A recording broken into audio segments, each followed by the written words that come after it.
Hello everyone, very good evening. स्वागत है आप सभी का आपके अपने चैनल नॉलेज स्कैप पर। मैं हूं आपका दोस्त संपत तिवारी। सो EMRS 2025 का जो एग्ज़ाम है वो आप सभी बच्चों के एग्ज़ाम अब 14 तारीख को है, 14 दिसंबर को है। और इस एग्जामिनेशन के पॉइंट ऑफ व्यू से यदि आप सभी को पता है कि भाई 5 सेक्शन जो है ना वो बहुत ज़्यादा इंपॉर्टेंट है। पहले हम बात करें जीके सेक्शन, जो कि पहला सेक्शन है जिसमें 10 क्वेश्चन आने हैं। इसके बाद हम बात करेंगे रीजनिंग सेक्शन। रीजनिंग सेक्शन में आपके 15 क्वेश्चन आने हैं। फिर कंप्यूटर सेक्शन है, कंप्यूटर सेक्शन से अगेन आपके 15 क्वेश्चन आने हैं।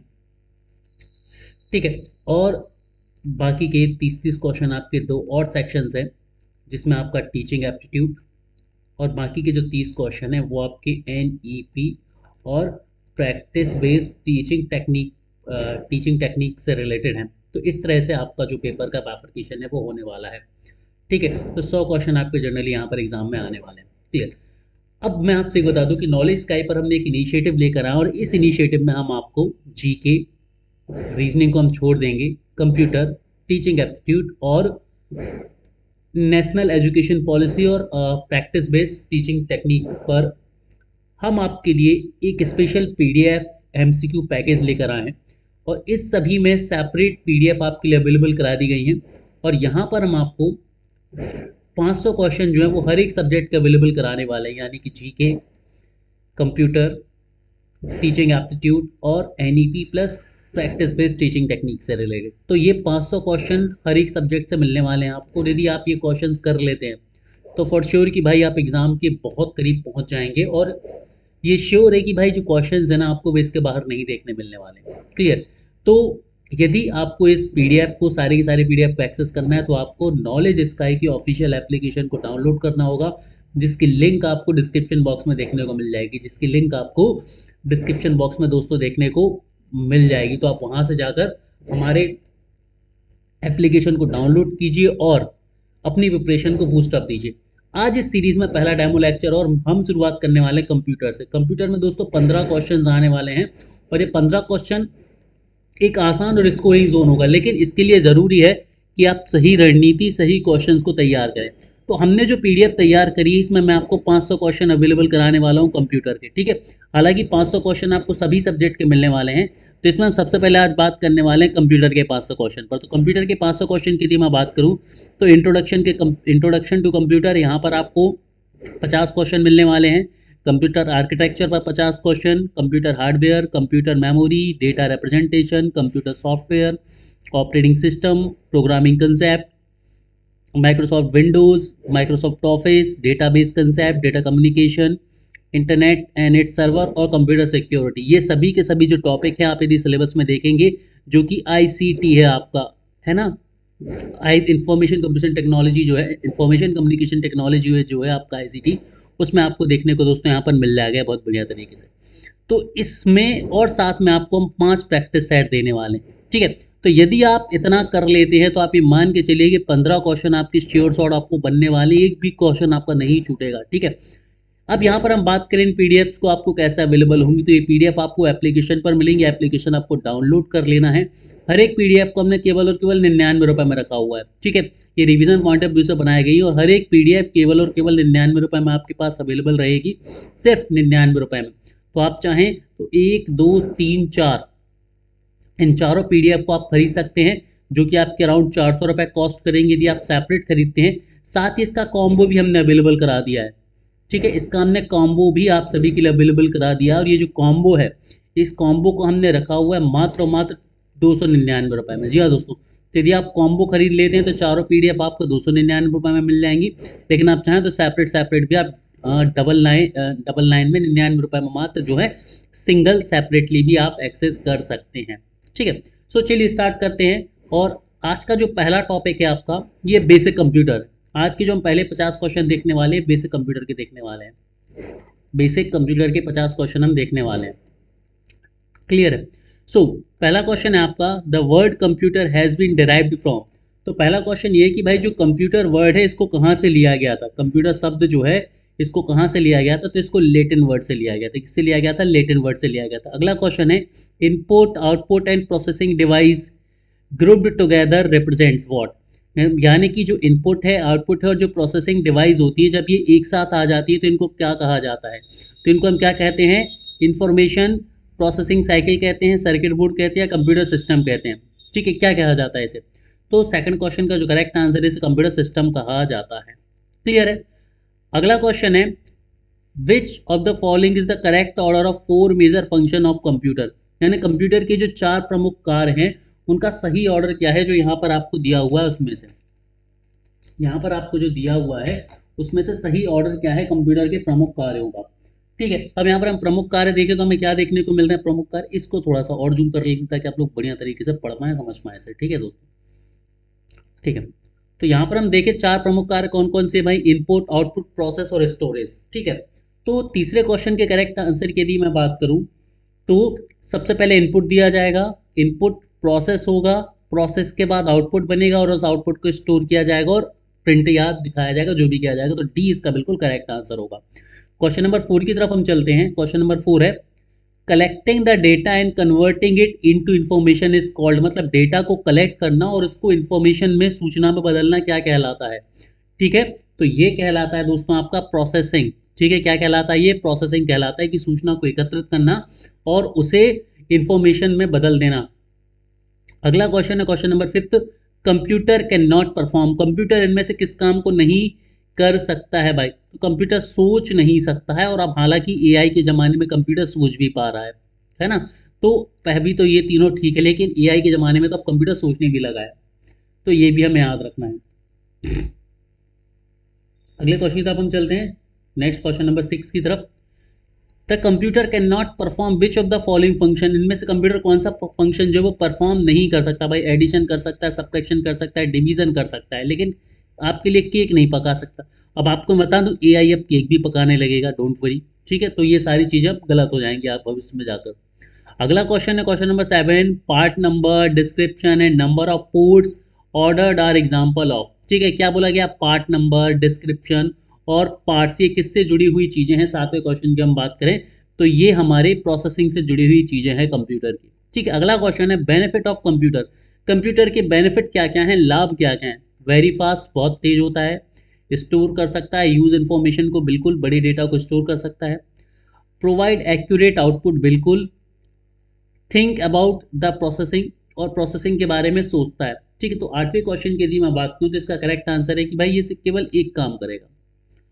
ठीक है, प्रोवाइड एक्यूरेट आउटपुट, इधर इनपुट इज करेक्ट और नॉट, ऐसा नहीं होता भाई, इनपुट करेक्ट है तो ही करेगा, तो सिर्फ केवल एक ही सही है आपका।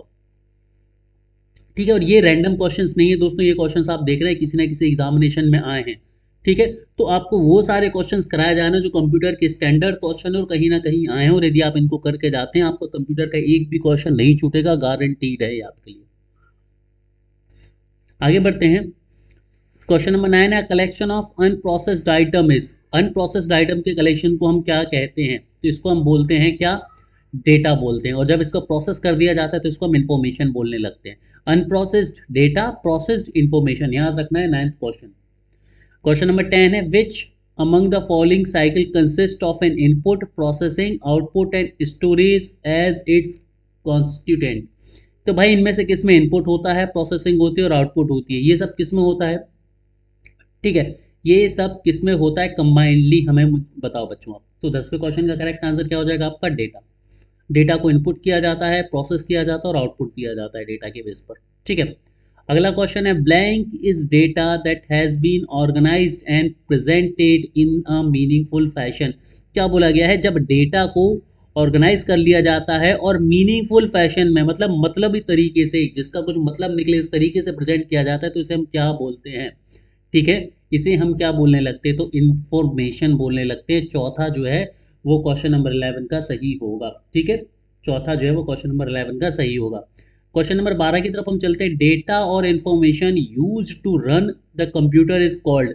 मतलब उस डेटा या इन्फॉर्मेशन को हम क्या बोलते हैं जो कंप्यूटर चलाने में उपयोग करी जाती है, उसे हम क्या बोलते हैं? डेटा और इन्फॉर्मेशन जो कंप्यूटर को चलाने में उपयोग करे जाते हैं, इन्हें हम क्या कहते हैं? तो 12th क्वेश्चन का करेक्ट आंसर है नन ऑफ दीज। क्यों? क्योंकि भाई कंप्यूटर को चलाने में डेटा और इन्फॉर्मेशन का काम नहीं होता, ये तो सिर्फ इनपुट होते हैं। ठीक है, तो हार्डवेयर होते नहीं है, पेरिफेरल होते नहीं है, सीपीयू हार्डवेयर का ही पार्ट है, सॉफ्टवेयर अलग ही चीज़ है। 13वां क्वेश्चन है, अब देख लो कितने ट्रिकी क्वेश्चन है तुम्हें फंसाने के लिए, ठीक है।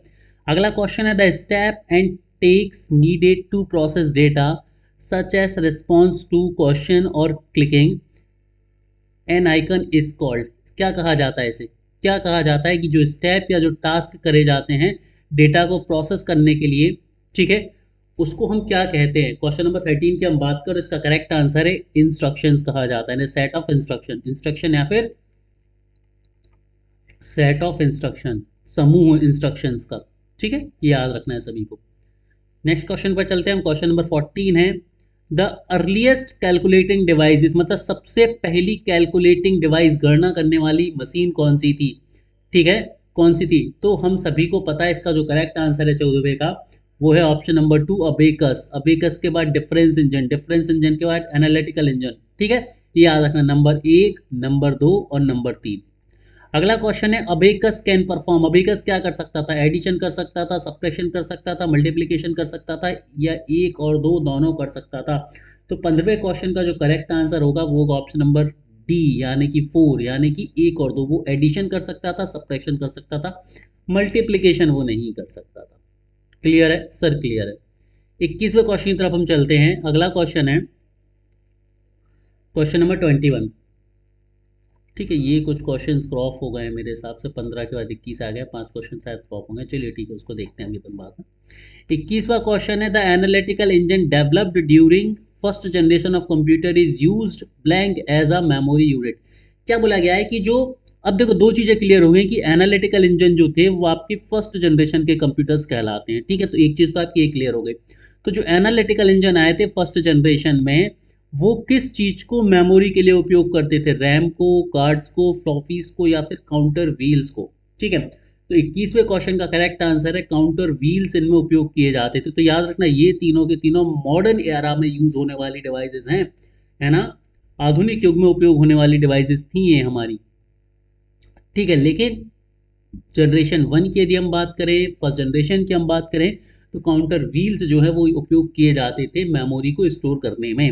क्वेश्चन नंबर 22 है tabulating machine was the first electromechanical machine developed by. तो क्या बोला गया है कि जो टैबुलेटिंग मशीन थी ये तो पहली इलेक्ट्रोमैकेनिकल मशीन थी।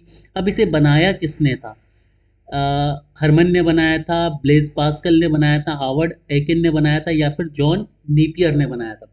तो 22वें क्वेश्चन का जो करेक्ट आंसर है दोस्तों ऑप्शन नंबर 1 है, इसे हरमन ने बनाया था। चलो आगे बढ़ते हैं, क्वेश्चन नंबर 23 की तरफ हम चलते हैं। Who design the first electronic computer ENIAC. ENIAC किसने बनाया था। यहाँ पर एक क्वेश्चन आप सभी को देता हूँ कि एनिएक का फुल फॉर्म बताइए मुझे, सभी लोग फुल फॉर्म बताइए एनिएक का, है ना। 14 दिन बाद आपके पेपर हैं तो मैं देखूंगी इतने तैयार आप लोग हैं। एनिएक का फुल फॉर्म क्या है बताइए जल्दी से। अब एनिएक किसने बनाया था, वॉन न्यूमैन ने बनाया था, जोसेफ एम जैकार्ड ने बनाया था, प्रेस्पर एकार्ट ने बनाया था, या फिर ऑल ऑफ दी अबव। 23वें का जो करेक्ट आंसर है दोस्तों वो है ऑप्शन नंबर 3, यानी कि प्रेस्पर एकार्ट और जॉन डब्ल्यू मैकार्ट ने बनाया था इसे, ठीक है। अगला क्वेश्चन है question number 24 the first computer which provided storage, मतलब पहला कंप्यूटर जिसने स्टोरेज यानी कि जो चीज़ें उनको संरक्षित करने की क्षमता प्रदान करी थी, कौन सा था। बहुत इंपॉर्टेंट क्वेश्चन है ये, ठीक है। ऐसा कौन सा कंप्यूटर था, है ना। तो इसका करेक्ट आंसर है क्वेश्चन नंबर 24 का फर्स्ट, यानी कि EDSAC. EDSAC इसका करेक्ट आंसर है 24वें क्वेश्चन का। 25वां क्वेश्चन है name the first general purpose electronic computer. पहला जनरल पर्पज इलेक्ट्रॉनिक कंप्यूटर कौन सा है। अब आप देख पा रहे हैं कितने ट्रिकी क्वेश्चन हैं। आप लोगों ने कंप्यूटर पढ़ा भी होगा, यदि आप उसे लाइटली ले रहे हैं तो आप समझ पाएंगे कि कंप्यूटर लाइटली लेने वाली चीज़ है नहीं। यहाँ पर 15 क्वेश्चन आने हैं, बहुत इंपॉर्टेंट है बच्चों ये। तो इसका करेक्ट आंसर है क्वेश्चन नंबर 25 का, वो है ऑप्शन नंबर 3, यानी कि यूनिवैक जो है ये पहला कंप्यूटर है जिसमें स्टोरेज कैपेसिटी हमें देखने को मिली थी, ठीक है। चलो आगे बढ़ते हैं। नेक्स्ट क्वेश्चन क्वेश्चन नंबर 31 की तरफ हम चलते हैं। ये क्या है ना, ये थोड़ी सी आधी 35 34, चलिए ठीक है, वो थोड़ी सी आधी कट हो गई है तो उसके लिए माफ़ी चाहूँगा। मैं पीडीएफ में आपको प्रॉपरली अरेंज कर दूंगा इसे। क्वेश्चन नंबर 31 की तरफ हम चलते हैं। The period of second generation computer was. Computer की जो सेकंड जनरेशन की थी उसका पीरियड क्या था, किस समय काल की बात हो रही है। तो सेकंड जनरेशन जो हमारी थी आपकी वो 56 से 63 के बीच थी, ठीक है, 56 से 63 के बीच। 32वां क्वेश्चन है time sharing became possible in blank generation of computer. अब बहुत इंपॉर्टेंट क्वेश्चन है ये कि जो टाइम शेयरिंग वाला कंसेप्ट था ये किस जनरेशन के कंप्यूटर में संभव हो सका था। 32वें क्वेश्चन का आंसर है सेकंड जनरेशन से टाइम शेयरिंग का कंसेप्ट पॉसिबल हो सका था। बहुत इंपॉर्टेंट क्वेश्चन है। अगले क्वेश्चन तक हम चलते हैं। क्वेश्चन नंबर 33 है इंटीग्रेटेड चिप्स और ICs were started to be use from which generation of computer. कि भाई इंटीग्रेटेड सर्किट जिन्हें हम शॉर्ट में आईसी बोलते हैं ये किस जनरेशन के कंप्यूटर से शुरू हो गई थी। तो ये तीसरे जनरेशन के कंप्यूटर से शुरू हुई थी। ठीक है, याद रखना है पहली जनरेशन में हमने वैक्यूम ट्यूब यूज करे थे, दूसरी जनरेशन में हमने ट्रांजिस्टर्स यूज करे थे, तीसरी जनरेशन में हमने इंटीग्रेटेड सर्किट्स यूज़ करे थे, चौथी जनरेशन में हमने माइक्रो प्रोसेसर यूज़ करना चालू कर दिए थे। ठीक है, और पांचवी जनरेशन में हमने वेरी लार्ज स्केल इंटीग्रेशन चालू कर दिया था। तो ये सारी की सारी जनरेशन आपको याद रखनी है। तो 33वें का आंसर तीसरा होगा। ठीक है, चलो अगला क्वेश्चन है question number 34। Chip is a common nickname for. Chip किसका कॉमन निकनेम है। तो भाई इंटीग्रेटेड सर्किट को शॉर्टली चिप कहा जाता है। ठीक है, 34 का भी क्या होगा, तीसरा आंसर होगा। 35 की तरफ हम चलते हैं। Third generation computer were made with. तीसरे जनरेशन के जो कंप्यूटर थे उन्हें किसकी सहायता से बनाया गया था। तो भाई बायो चिप्स नहीं थी, ट्रांजिस्टर आपके सेकंड जनरेशन में यूज हुए थे, वैक्यूम ट्यूब आपके फर्स्ट जनरेशन में यूज हुए थे, इंटीग्रेटेड सर्किट आपके थर्ड जनरेशन में यूज हुए थे। और थर्ड जनरेशन की यहाँ पर बात हो रही है। तो तीसरा आंसर जो है 35वें का सही होगा। ठीक है, बढ़ते हम आगे 36वें क्वेश्चन की तरफ हम चलते हैं। क्वेश्चन नंबर 36 है इंटीग्रेटेड सर्किट यानी कि आईसी और chips used in computer are made with. तो जो इंटीग्रेटेड सर्किट्स थी या जो चिप्स थी ये किसकी बनी होती थी। तो ये सिलिकॉन की बनी होती थी। किसकी, सिलिकॉन की। तो याद रखना है आईसी की हम बात करें, हम माइक्रो प्रोसेसर्स की हम बात करें, हम VLSI की बात करें, हम ULSI की बात करें, तो इनमें जिनमें भी जो भी चिप उपयोग होगी वो सिलिकॉन की बनी होगी। तो क्वेश्चन का आंसर 36वें का चौथा सही होगा। 37वां क्वेश्चन है a complete electronic circuit with transistor and other electronic components on small silicon chip is called what. तो इसे ही हम कहते हैं इंटीग्रेटेड सर्किट। इसे ही हम क्या कहते हैं, इंटीग्रेटेड सर्किट। तो इंटीग्रेटेड सर्किट का मतलब क्या होता है कि एक चिप है सिलिकॉन की, उस चिप के ऊपर ट्रांजिस्टर लगे हैं, दूसरी डिवाइसेस लगी, इसे हम इंटीग्रेटेड सर्किट कहते हैं। तो 37वें का 4 होगा सही आंसर। 38वां क्वेश्चन है PC are considered fourth generation computers and contain. अब पीसी में क्या होता है, information, data, vacuum tube, microprocessor, transistor. ठीक है, 38वें क्वेश्चन की यहाँ पर हम बात कर रहे हैं। तो देखो भाई फोर्थ जनरेशन में ट्रांजिस्टर तो उपयोग होगा नहीं, वैक्यूम ट्यूब तो उपयोग होंगी नहीं। ठीक है, उपयोग क्या होगा, माइक्रो प्रोसेसर जो है वो उपयोग होता है। तो ऑप्शन 4 जो है सही है 38वें का।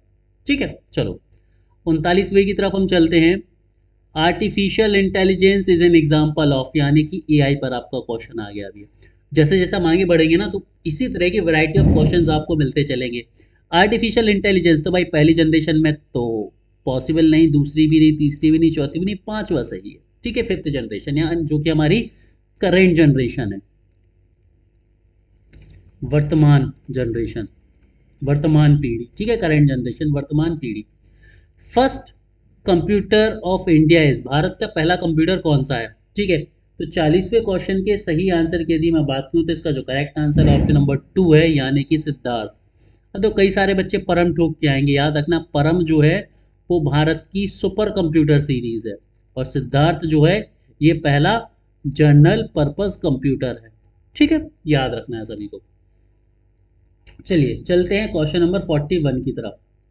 ठीक है, क्वेश्चन नंबर 41 बोलता है computers basic architecture was developed by. Computer का जो बेसिक आर्किटेक्चर है वो वॉन न्यूमैन ने डेवलप करा था। याद रखना वॉन न्यूमैन ने आर्किटेक्चर को डेवलप करा है, चार्ल्स बेबेज ने कंप्यूटर को बनाया है। ठीक है, कंप्यूटर को बनाया है। तो स्ट्रक्चर अलग चीज, स्ट्रक्चर का मतलब है कि कंप्यूटर के कंपोनेंट किस तरह से जुड़े होंगे, ये स्ट्रक्चर है। तो ये वॉन न्यूमैन ने दिया है। और कंप्यूटर के पिता, कंप्यूटर की जो कंसेप्ट है वो कौन लेके आए थे, चार्ल्स बेबेज। मतलब ये है कि एक घर होना चाहिए जिसमें दरवाजे हों, खिड़की हो, लैट्रिन बाथरूम हो, ये सारी चीज़ें हों, आप अच्छे से रह सके, सो सके, खा सके, पी सके, ऐसा कुछ होना चाहिए। तो ये कंसेप्ट कौन लेके आया है? ये समझ लो कंप्यूटर है। तो इस कंसेप्ट को कौन लेके आया? Charles Babbage. अब ये घर कैसे होगा? रूम बड़ा होगा कि बाथरूम बड़ी होगी, किचन छोटी होगी कि बेडरूम बड़ा होगा, सीढ़ी अंदर कैसी, ये सब जो सिस्टम बनाया ये वॉन न्यूमैन ने बनाया, जो स्ट्रक्चर है वॉन न्यूमैन ने बनाया। ठीक है, तो ये याद रखना है, कंसेप्ट को समझना है, डिफरेंस को समझना है। 42वां क्वेश्चन है, who developed integrated chips? Integrated chips को किसने डेवलप करा था? बहुत इंपॉर्टेंट क्वेश्चन है। और इस क्वेश्चन नंबर 42 का जो करेक्ट आंसर है वो तीसरा है, JS किबली। किबली के द्वारा इंटीग्रेटेड चिप्स बनाई गई थी। 43वां क्वेश्चन है, latest generation computer the instructions are executed parallel sequential, यानी कि पैरेलल भी होते हैं और सीक्वेंशियल भी होते हैं, दोनों ही सही हैं। तो वो तीसरा आंसर सही होगा 43 का। ठीक है, मतलब पैरेलल भी चलते हैं और सीक्वेंशियली। पैरेलल का मतलब बहुत सारे इंस्ट्रक्शन एक साथ, तो ये पैरेलल हो गया, और एक के बाद एक के बाद एक इंस्ट्रक्शन चलेगा तो ये सीक्वेंशियल हो गया। ठीक है, ये सीक्वेंशियल स्लो होगा और ये फास्ट होगा, ये याद रखना है डिफरेंस दोनों को हमें। ठीक है, चलो 41 के बाद हम चलते हैं, 43 के बाद हम चलते हैं 44 पर। ये रहा आपका 44 क्वेश्चन। क्वेश्चन नंबर 44 है, micro computer hardware consist of 3 basic categories of physical equipment. क्या बोला है? जो माइक्रो कंप्यूटर होते हैं इनके हार्डवेयर में 3 प्रमुख कंपोनेंट होते हैं, वो कौन कौन से हैं? Keyboard, monitor, hard drive, system unit, input output, memory. System unit, input output, secondary storage, system unit, primary storage, secondary storage. क्या सही होगा? तो 44वें क्वेश्चन की यदि मैं बात करूं आपसे, तो 44वें क्वेश्चन का सही आंसर होगा ऑप्शन नंबर 2, कि भाई सिस्टम यूनिट होगी, इनपुट आउटपुट वाला सिस्टम होगा और मेमोरी होगी, है ना। मेमोरी में सेकेंडरी प्राइमरी दोनों आ जाएंगे। इनपुट आउटपुट में इनपुट आउटपुट और हार्डवेयर इंक्लूड होगा, और सिस्टम यूनिट मतलब आपका सीपीयू वाला कंसेप्ट। ठीक है, याद रखना कुछ इस तरह से। 45वां क्वेश्चन है, which of the following options correctly expresses the meaning of the term PC? मतलब पीसी शब्द को सही तरीके से कौन बताता है? ये जो टर्म पीसी है इसकी सही परिभाषा कौन देता है 45वें क्वेश्चन के हिसाब से? तो दूसरा जो ऑप्शन है, personal computer widely available to individual workers with which they can access information from layer systems and increase their personal productivity. तो बी जो है इसका बिल्कुल करेक्ट आंसर है, कि जो पर्सनल कंप्यूटर हैं ये इंडिविजुअल वर्कर के द्वारा उपयोग होते हैं, जिससे वो इंफॉर्मेशन पर काम कर सकते हैं और अपनी पर्सनल प्रोडक्टिविटी को बढ़ा सकते हैं। 45 के बाद 46वें नंबर के क्वेश्चन पर हम चलते हैं, कि which of the following is small microprocessor based computer design to be used by one person at a time? मतलब ऐसा कौन सा कंप्यूटर है इनमें से जो कि डिज़ाइन करा गया है माइक्रो प्रोसेसर के कंसेप्ट के साथ, जिसे एक व्यक्ति एक बार में उपयोग करेगा? तो सुपर कंप्यूटर, नोटबुक, नेटबुक, या ऑल इन वन, या पर्सनल कंप्यूटर? तो इसका करेक्ट आंसर क्या है? PC, personal computer. तभी तो पर्सनल पर्सन यूज़ करेगा एट अ टाइम, है ना। जैसे मैं अपना लैपटॉप यूज़ कर रहा हूँ तो भाई मैं ही यूज़ कर पाऊंगा ना अपना लैपटॉप, ऐसा तो नहीं कि भाई मैं यूज़ कर रहा हूँ साथ में 4 लोग और उसी समय यूज़ कर रहा हूँ लैपटॉप को, that is not possible. Question number 47 है, tablet PC is a type of? तो जो टैबलेट पीसी है वो किसका एक प्रकार है? टैबलेट पीसी किसका एक प्रकार है? तो ये माइक्रो कंप्यूटर का एक प्रकार है। किसका? माइक्रो कंप्यूटर का। तो 47 का करेक्ट आंसर फर्स्ट होगा। आप देख रहे हो ना कितने बेसिक और सिंपल से क्वेश्चन है, लेकिन आप गलत करके आओगे, मिनी और माइक्रो में कंफ्यूज हो जाओगे। कई सारे बच्चे मिनी ला के आ जाएंगे, कई सारे माइक्रो ला के आ जाएंगे, और क्वेश्चन बिल्कुल टुच्चा सा है। इसलिए जरूरी है कि आप बढ़िया तरीके से पढ़ें, बिल्कुल हल्के में ना लें इन क्वेश्चन को। 48 नंबर का जो क्वेश्चन है वो है, computer that are portable and convenient to use for user who travel are known as? तो लैपटॉप्स। भाई जो लोग ट्रैवल करते हैं तो ट्रैवल करके आप अपना पीसी तो ले नहीं जाएंगे, आप अपना लैपटॉप ही कैरी कर सकते हैं। तो चौथा सही आंसर होगा। 49वां क्वेश्चन है, desktop and personal computer are also known as? Desktop और जो पर्सनल कंप्यूटर्स होते हैं इन्हें हम माइक्रो कंप्यूटर कहते हैं। अभी हमने ऊपर देखा है, पीसी है, लैपटॉप है, डेस्कटॉप है, ये माइक्रो कंप्यूटर कहलाते हैं। तो 49 का पांचवा सही होगा। तो याद रखना है, पीसी बोले, लैपटॉप बोला जाए, डेस्कटॉप बोला जाए, ठीक है ना, ये सभी के सभी किसके एग्जाम्पल हैं? माइक्रो कंप्यूटर के एग्जाम्पल हैं। अरे माइक्रो कंप्यूटर के एग्जाम्पल हैं, याद रखना है सभी को। 50वां क्वेश्चन है, which of the following used as handheld operating system, handheld operating system किसे बोला जाता है? ठीक है, तो 50वें क्वेश्चन की यदि हम बात करें तो पीडीए, पर्सनल डिजिटल असिस्टेंट को बोला जाता है पीडीए। ठीक है, 10 क्वेश्चन और करते हैं हम। ठीक है, 60 क्वेश्चन कराऊंगा, 50 की बात कही थी, 60 करेंगे। 51वां क्वेश्चन है, palmtop computer is also known as, palmtop computer को हम क्या बोलते हैं? पर्सनल, नोटबुक, टैबलेट या हैंड हेल्ड कंप्यूटर। तो 51वां का जो करेक्ट आंसर है वो चौथा, handheld computer. Handheld computer या ऑपरेटिंग सिस्टम या डिवाइस या फिर पीसी जो भी बोला जाएगा वो पाम टॉप को बोला जाएगा, याद रखना है। 52वां क्वेश्चन है, the central computer that holds collection of data and program for many PCs, workstation and other computer is known as. तो इसे क्या बोला जाता है? तो 52वां का जो करेक्ट आंसर होगा दोस्तों वो क्या होगा आपका? चौथा नंबर का, यानी कि सर्वर होगा। 53वां क्वेश्चन है, which computer is used for computer aided design, CAD के लिए कौन सा कंप्यूटर यूज किया जाता है? तो कैड के लिए यूज किया जाता है मिनी कंप्यूटर, याद रखना, बहुत इंपॉर्टेंट है क्वेश्चन, है ना। कैड के लिए मिनी कंप्यूटर यूज करा जाएगा। ठीक है, आगे बढ़ते हैं। विच of the following is generally costlier, कौन ज्यादा महंगा है इनमें से? जितने कंप्यूटर दिए उनमें से कौन ज्यादा महंगा है? 54 का आंसर, तो 54 का करेक्ट आंसर होगा मेन फ्रेम महंगे होंगे। ठीक है, चलो। 55वां है, the user generally applies blank to access mainframe and supercomputer. Mainframe और सुपर कंप्यूटर को उपयोग करने के लिए क्या अप्लाई करना जरूरी है? टर्मिनल, डेस्कटॉप, नोड या हैंड हेल्ड। ठीक है, तो करेक्ट आंसर जो होगा 55 का वो क्या होगा भाई? नोड। हैंड हेल्ड तो पाम टॉप है, डेस्कटॉप तो नॉर्मल पीसी है, टर्मिनल की तो बात ही नहीं हो सकती, तो नोड बचता है। 56वां क्वेश्चन है, these are specially designed computer that perform complex calculation extremely rapidly, super computer ऐसा करते। तो 56 का आंसर 2 होगा। ठीक है, 56 का आंसर 2 होगा। और याद रखना ये स्पेशल पर्पस होते हैं,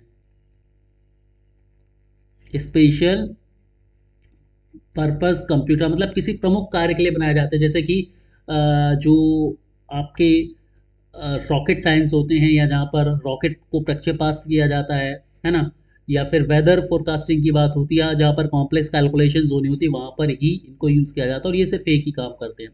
57वां क्वेश्चन है, blank is the large and expensive computer capable of performing scientific and business application. कौन सा एक लार्ज और एक्सपेंसिव कंप्यूटर है? ठीक है, तो सुपर कंप्यूटर है भाई आपका। 57वां का पहला आंसर सही होगा।